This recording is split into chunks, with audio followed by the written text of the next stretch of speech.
Hey, it's Derek Berry with Vice Grip Garage with random spark plug factoids for you. Did you know the first reliable spark plug was created in 1903? Fast forward to 1908, William Durant created a company called General Motors, which I'm sure you're all aware of. And with his partner, subsequently that same year, Albert Champion created the AC spark plug. Now fast forward to 1927, AC becomes a part of General Motors. Fast forward again to 1974.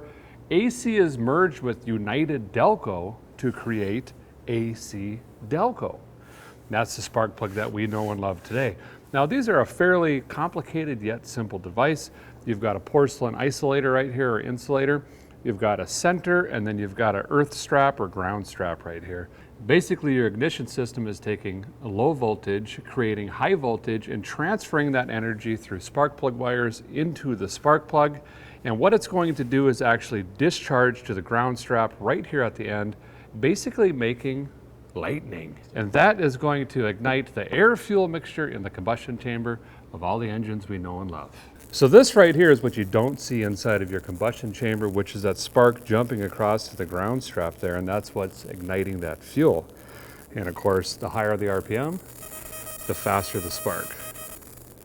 While traditional spark plugs like this one have a copper core, it's a softer metal and typically requires a nickel alloy covering. These are most commonly found in vehicles 1980 and older, while a lot of newer vehicles run a platinum or iridium tip spark plug. Physically, you can see the difference right here, more traditional versus an iridium tip. You can also see the difference when they operate. So there you go for some random sparkulator factoids.